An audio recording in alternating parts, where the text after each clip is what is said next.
A pressão arterial é formada pela tensão exercida pelo sangue na superfície das artérias, devido ao movimento de bombeamento do coração, que empurra em média cerca de 70 milímetros de sangue por ciclo cardíaco. Isto é a pulsação rítmica de contração e relaxamento, respectivamente sístole e diastole. Desta forma, a pressão arterial representa o comportamento combinado da pressão sistólica e diastólica.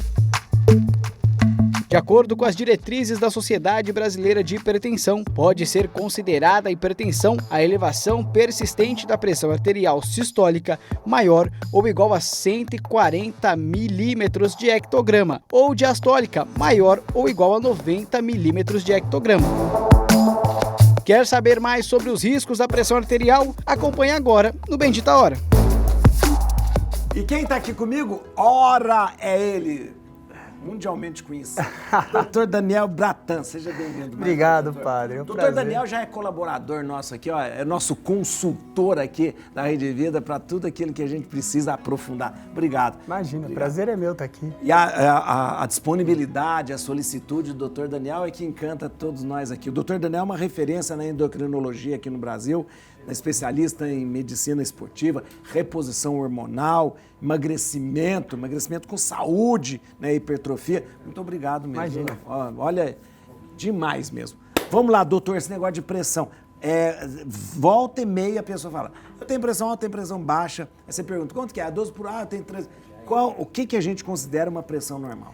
O que a gente considera hoje normal é o paciente que não tem a pressão sistólica, né, que é o maior valor da aferição, tem que ser menor que 140. Tem que ser, a gente chama de pressão a alta, né, que a gente fala. Acima de 140 é considerado o paciente que tem um diagnóstico de hipertensão.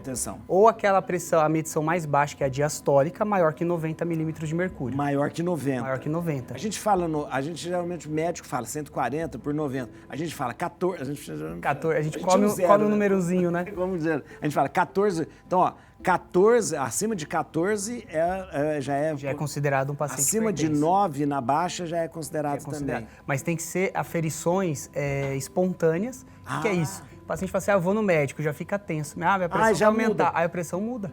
Né? Então, toda vez que a gente tem descarga adrenérgica no corpo, a pressão responde. Né? Ela aumenta. Se pegar um atleta que está fazendo atividade física, durante a prática do esporte, a pressão sobe. Tá lá em cima. Tá lá em cima. Está tendo descarga adrenérgica no corpo dele, a pressão vai subir. Então, tem muita gente que tem a síndrome do jaleco branco, né? Que fala, vou no médico. A pressão já sobe. Né? Por isso tem que ser aferições ao longo das semanas, pelo menos 2 ou 3 aferições ao longo da semana dentro da rotina do paciente. E por isso também aquele examezinho que o pessoal faz, que é horrível, aquele exame mapa pressórico.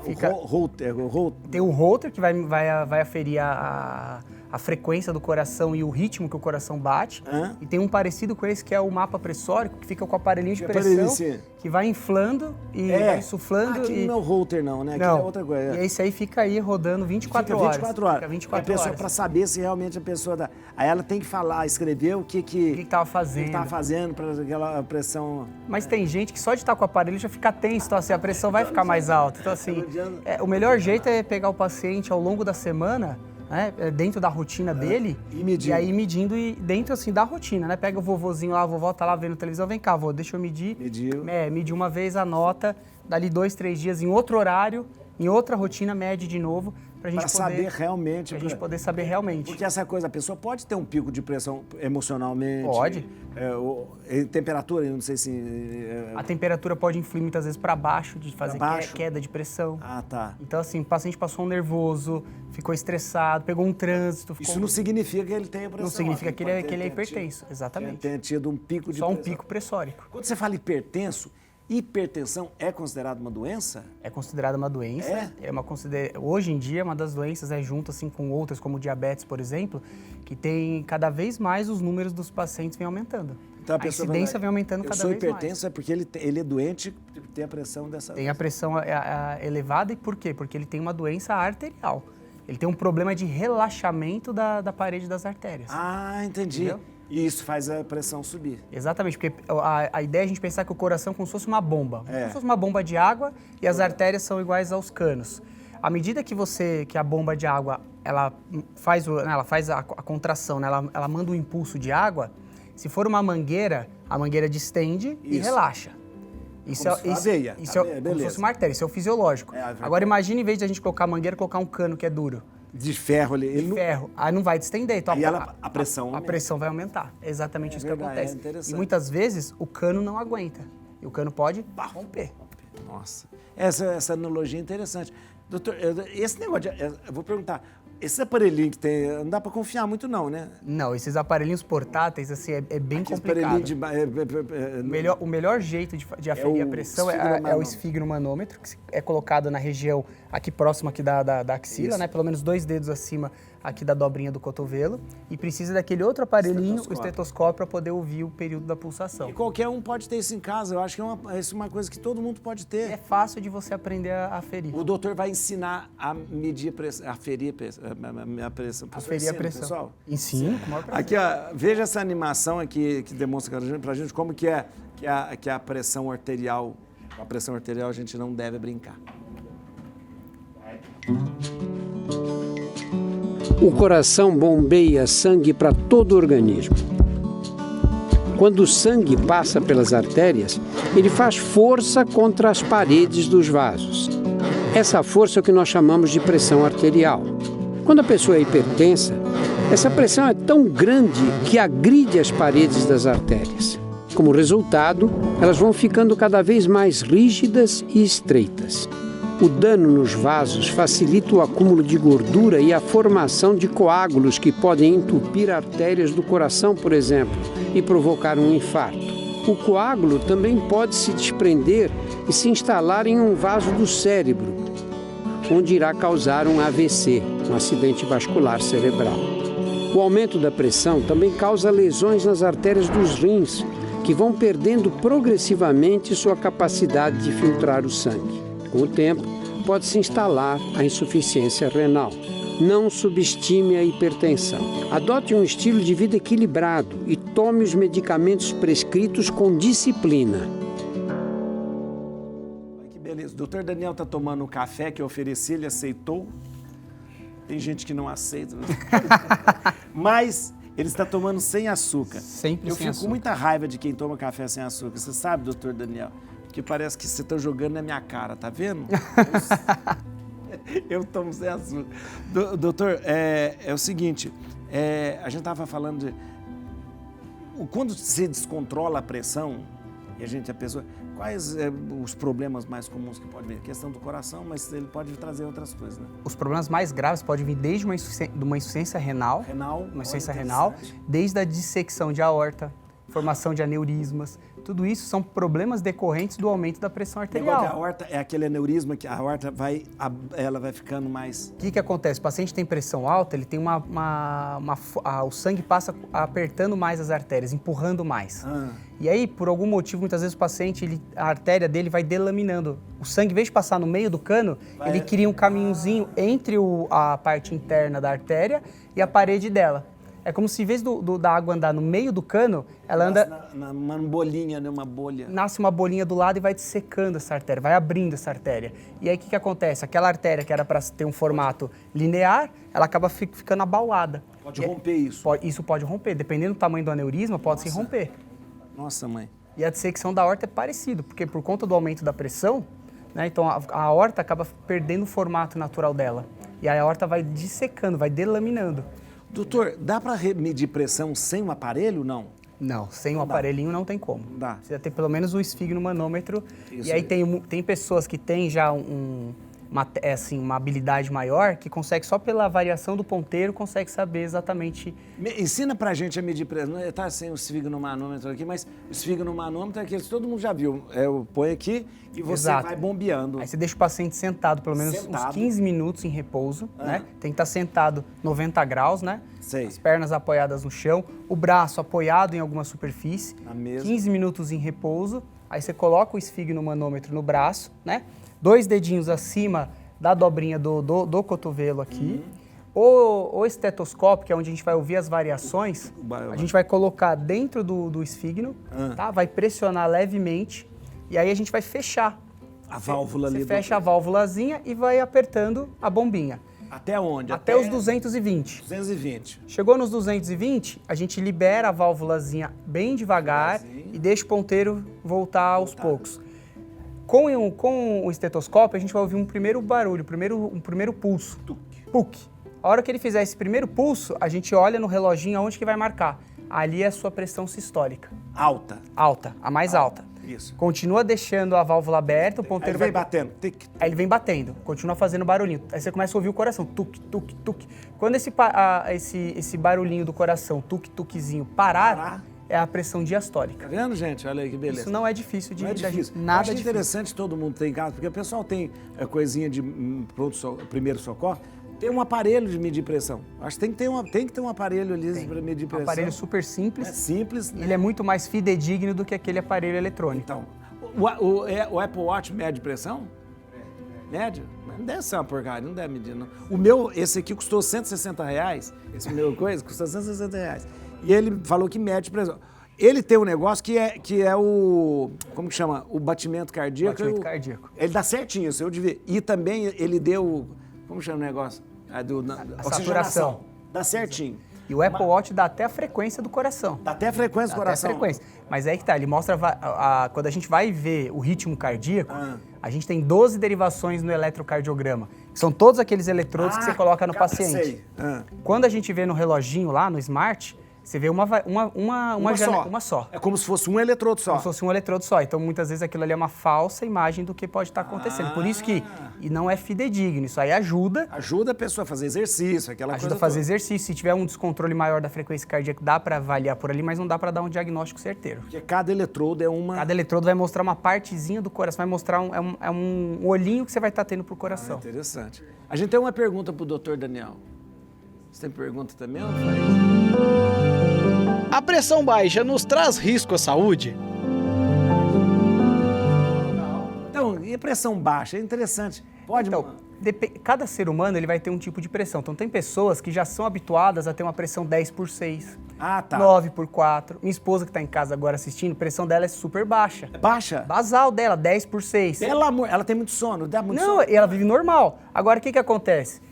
Quando ela ficou grávida, por exemplo, a pressão, a tendência é ficar um pouco menor no início. Menor? Pra quem tem a pressão baixa e ficar ainda menor, aí tinha repercussão. Aí dava muita sonolência, dava muito mal-estar, muito enjoo. Então, assim, cada ser humano vai ter um tipo de pressão. Então, falar, eu tenho uma pressão 10/6, é ruim? Não, essa é a pressão que o seu corpo está habituado. Agora, frente a algumas alterações que pode acontecer com o seu corpo, vou dar um exemplo. No caso de uma infecção bacteriana grave, uma das repercussões que o paciente pode ter no corpo é a queda da pressão arterial, que é o que a gente falava no passado, o paciente tem uma infecção generalizada, septicemia, né? Pressão baixa. A pressão pode abaixar, que é o que configura o choque. Por quê? O choque séptico. Se você não tiver uma pressão adequada, o sangue não vai chegar com a pressão que deve chegar nos tecidos. E não chega no cérebro, não chega no rim. Então, o que vai acontecer? Esses órgãos vão ser afetados. Por que o paciente que está em choque, ele perde a consciência? Porque não tem pressão sanguínea suficiente para chegar o sangue no cérebro. Então, se não chega sangue no cérebro, não oxigena os neurônios, o cérebro entra em coma. Baixa, tem que levar em consideração. A pressão baixa não significa, pode ser uma infecção que a pessoa esteja. Se for fora do habitual, claro. daquele... Por exemplo, minha pressão habitual, 13/8. Se eu tiver uma pressão 10/6, eu vou ter repercussão. Então a gente tem que avaliar muito qual que é o basal desse paciente. Agora, rapidinho, só vou perguntar. E aquelas coisas que o pessoal... Volta e meia, quando tem calor na missa, quando a pessoa desmaia e fala, tinha uma queda de pressão. Isso é muito comum. É verdade, porque quando tá calor, a gente tem uma vasodilatação. Então pensa a artéria que tá ali fechadinha, na hora que começa a ficar quente, ela dilata. O que vai acontecer? Aquela pressão que tinha naquele vaso... Quando você dilata, a pressão diminui, cai. E por que a pessoa desmaia? Pode desmaiar mesmo? Pode desmaiar porque diminui o aporte de oxigênio para o cérebro. Pode vomitar porque diminui o aporte de oxigênio para o estômago. Então tem uma série de repercussões. Isso pode acontecer. Volta e meia na paróquia, agora não, agora tem ar-condicionado, mas na paróquia, quando subia muito, volta e meia a pessoa desmaia. Lá na paróquia é uma coisa interessante, dormir. Tem gente que passa mal na igreja e na missas de domingo, cheio de médico. Aí eu falo, tem um médico aqui? 10 médicos vai lá ajudar. Aí um dia eu falei assim, gente, se alguém quiser passar mal, venha na missa e passa mal aqui na missa, que você vai ter atendimento médico. Doutor Daniel, a gente tem que falar sobre diabetes ainda. Exatamente. Nossa, mãe, pior. Vamos agora para diabetes, então. Vamos pro diabetes. A gente vai falar Mas o aparelhinho o lá é aparelhinho. automático. Peraí. Ele é 100% Como automático. chama? DEA? O DEA, desfibrilador externo automático. Ele não precisa... Nada. Você só então, precisa apertar o botão de liga. Se precisar, ele dá. Você liga o botãozinho, ele vai falar, abra o aparelho. Aí você abre, ele vai conduzindo, coloque as pás. Aí ele mostra onde você coloca. Uma na região do externo, uma na região lateral. Aqui. E ele vai falar, inicia a massagem, pare a massagem, afaste-se. Ele conduz tudo. Você só então precisa não tem- ligar. Não Então tem problema. vou comprar esse. Acho que é importante. Não, lugar que tem muita gente tem que ter um tipo Se tiver de uma coisa. circulação de 10 mil pessoas por semana, você é obrigado a ter. Obrigado a ter. Olha aí, tá vendo? Olha. Nossa, doutor, interessante. E fazer o treinamento com algumas pessoas também para usar é importante também. É importante. Gente, dava pra gente ficar conversando a tarde inteirinha com o doutor Daniel, mas a gente tem que falar agora de diabetes. Vamos lá. Sobre diabetes. Tem o VT? Já eu ia fazer pergunta já. Vamos lá. O diabetes é uma doença provocada pela ausência de insulina e sua falta de produção. No mundo, estima-se que 9,3% da população conviva com a doença, sendo cerca de 463 milhões de diabéticos ao redor do planeta. Além disso, é importante lembrarmos que existem dois tipos de diabetes. A diabetes tipo 1, que acomete de 5 a 10% dos diabéticos, e a diabetes tipo 2, a mais comum.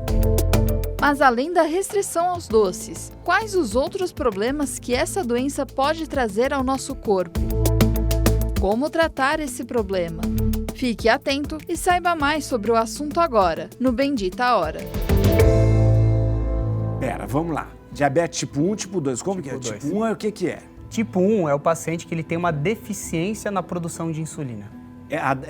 Ele nasce com isso. Nasce com isso. Nasce com uma deficiência de produção de O insulina. pâncreas dele não produz insulina do jeito que deveria. Isso é uma coisa que veio quando ele nasceu. Quando ele nasceu. E geralmente Aí são pacientes que descobrem quando são jovens. Quando são jovens. Descobrem geralmente na infância ou logo no comecinho da adolescência. Porque vai comer doce, aquela coisa. O paciente começa a passar mal, começa a ter alterações, pode até entrar num coma diabético, né? Sem saber, porque ele não faz ideia do que está acontecendo com o corpo dele. E aí ele acaba descobrindo que ali ele é diabético, tem uma deficiência na produção de insulina. E esse paciente que é diabético tipo 1, ele passa a ser dependente da insulina. Aí ele começa Tem que usar insulina diariamente. Já que ele não produz insulina Já que ele não produz, ele tem que usar diariamente. O tipo 2. O tipo 2, que é o... que provoca. Na verdade, diabético tipo 2 é quem quer. Eu falo isso para todos os pacientes. É quem quer ter... Eu sou diabético tipo 2. É porque quer. Mas por quê? Porque, na verdade, o seu pâncreas produz insulina de uma maneira normal. Normal, mas acontece que pelo sedentarismo, pelo excesso de alimentação inadequada, ou seja, o excesso de carboidrato simples, tudo que é massa, o pão, o doce, existe um excesso de glicose no sangue. Que aquela insulina não dá conta? Na verdade, o que acontece? As pessoas acham que para a glicose, né, para o açúcar entrar na célula, depende da insulina. Não. Na quantidade correta, não. Então, o que acontece? O paciente tem uma alimentação ruim, é sedentário, come mal, a quantidade de açúcar que tem no sangue dele é alta. A célula, quando a glicose chega na célula para entrar, existe um portalzinho que não depende da insulina. Então, ela chega na portinha da célula e entra. Só que como a quantidade é muito aumentada, porque esse paciente não faz exercício, se alimenta mal, massa, come doce. esse portalzinho vai fazer o quê? Um congestionamento. Quando o cérebro detecta, poxa, a glicose, o açúcar está alto no sangue, ele avisa o pâncreas, aumenta a sua produção de insulina, porque está sobrando açúcar no sangue, isso não pode. O que o pâncreas faz? Começa a aumentar a produção de insulina, a insulina sobe. E aí a insulina abre vários portaizinhos na sua célula e vai colocando esse açúcar para dentro. Só que o que vai acontecer? Chega uma hora que a célula está cheia de açúcar. Chega uma hora que a célula fala, eu não dou mais conta não dá tempo. O que eu já tenho, eu tô metabolizando e não dá conta. A célula bloqueia a entrada do açúcar de dentro para fora. A própria célula célula. Então o que ela faz? Ela cria um bloqueio à insulina, à resistência insulínica.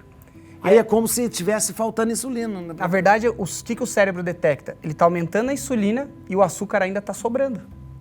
Porque a célula está bloqueando. E aí o cérebro continua dando comando para o corpo está fazendo direitinho. Está fazendo direitinho. Tudo direitinho. Só que o excesso de glicose está fazendo com que por mais que você aumente a insulina, a célula já está bloqueando a entrada dela. Gente. E aí o cérebro, numa última tentativa, quando ele percebe que a insulina já está muito alta e o açúcar permanece alto no sangue, ele pega esse açúcar, que é a glicose, e converte em colesterol e gordura.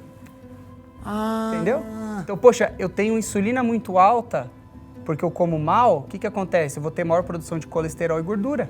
E aí você engorda, geralmente. Vai acabar engordando. Geralmente já são pacientes que têm um perfil Doutor, então a gente poderia dizer, não sei se eu falo bobagem, que a diabetes tipo 2 pode ser curada? Padrão ouro para tratar diabetes tipo 2, atividade física e dieta. Pronto, olha aí. Atividade física e dieta. Pronto. Fez atividade física e dieta? Dieta tem como recuperar. Recupera? Tem como recuperar. Olha que coisa, gente, Porque tá na sua mão. o pâncreas produz normal. O pâncreas Você está só precisa ajustar o que você come e o que você gasta.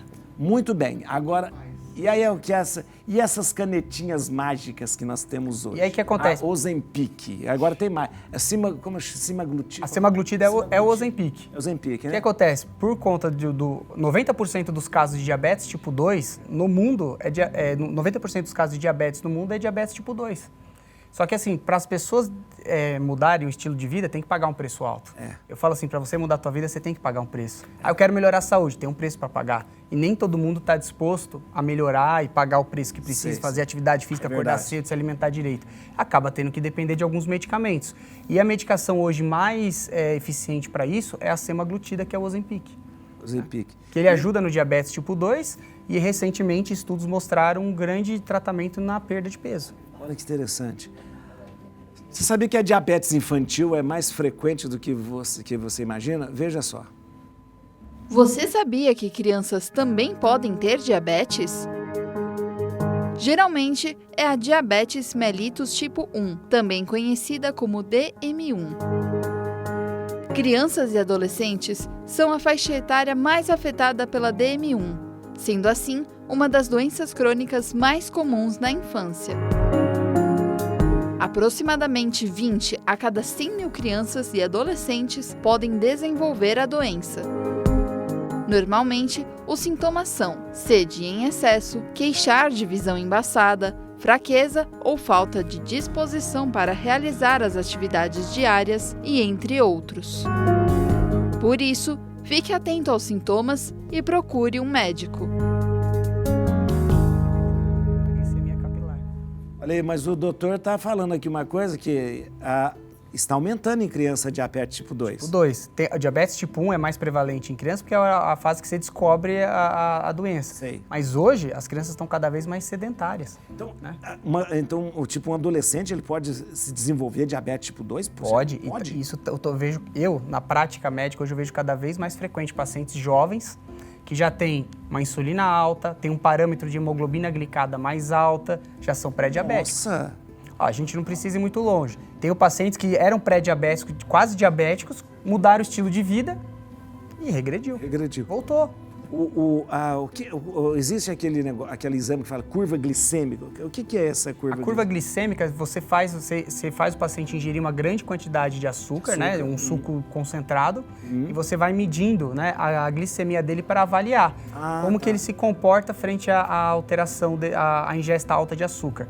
Né? Só que esse é um teste perigoso para fazer em pacientes que são diabéticos. Geralmente a gente faz isso para pacientes que têm hipoglicemia, que é o contrário. Porque se você fizer isso com um paciente diabético, você vai subir demais a glicemia dele e vai causar alterações. Doutor, a questão de diabetes tem alguma coisa a ver com família, hereditariedade ou com hábitos mesmo? Diabetes tipo 1 tem componente hereditário, né?